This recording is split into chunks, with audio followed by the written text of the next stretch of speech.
নদীপথে পালানোর সময় শেখ হাসিনার শিল্প ও বিনিয়োগ বিষয়ক উপদেষ্টা দরবেশ খ্যাত সালমান এফ রহমান এবং সাবেক আইনমন্ত্রী আনিসুল হককে গ্রেফতার করা হয়েছে।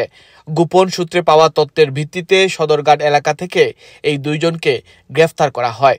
Dhaka metropolitan police commissioner Moinul Hasan গত বুধবার বিকেলে গণমাধ্যমকে এই তথ্য নিশ্চিত করে জানান, ছাত্র আন্দোলনের সময় গত 16 জুলাই ঢাকা কলেজের সামনে সংঘর্ষে একজন ছাত্র নিহত হয়। এ ঘটনার সাথে সংশ্লিষ্টতার অভিযোগে দায়েরকৃত মামলায় আনিসুল হক ও সালমান এফ রহমানকে গ্রেফতার দেখানো হয়েছে। গত 5 আগস্ট বৈষম্য বিরোধী ছাত্র আন্দোলনে প্রধানমন্ত্রী শেখ হাসিনা পদত্যাগ করে দেশ ত্যাগ করেন। এরপর থেকেই সরকারের অনেক মন্ত্রী গা ঢাকা দেন, এমনকি কেউ কেউ দেশ ছেড়েও পালিয়ে যান, কিন্তু পুলিশ তাদের ধরতে তৎপর ছিল। সেই প্রচেষ্টার অংশ হিসেবে সালমান এফ রহমান এবং আনিসুল হককে গ্রেফতার করা হলো। সালমান এফ রহমান, যিনি ঢাকা 1 আসনের সাবেক সংসদ সদস্য এবং শিল্পপতি হিসাবে পরিচিত, ছিলেন শেখ হাসিনার শিল্প ও বিনিয়োগ বিষয়ক উপদেষ্টা।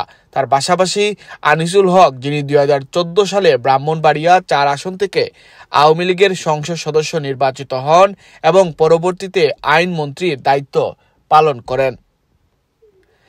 শেখ হাসিনা সরকারের পতনের পর এই প্রথমবারের মতো কোনো সাবেক মন্ত্রী গ্রেফতার হলেন। কোটা সংস্কার আন্দোলনের পর থেকে ছাত্র জনতার অভ্যুত্থানে শেখ হাসিনার পদত্যাগের পর তার সরকারের মন্ত্রীরা আত্মগোপনে রয়েছেন।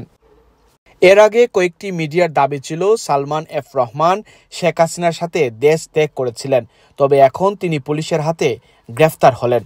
নোবেলজয়ী ডক্টর মোহাম্মদ ইউনূসের নেতৃত্বে গত 8 আগস্ট অন্তর্বর্তীকালীন সরকার শপথ গ্রহণ করার পরেই এই গ্রেফতারের ঘটনা ঘটে। Akramul Hossain, UK Bangla live.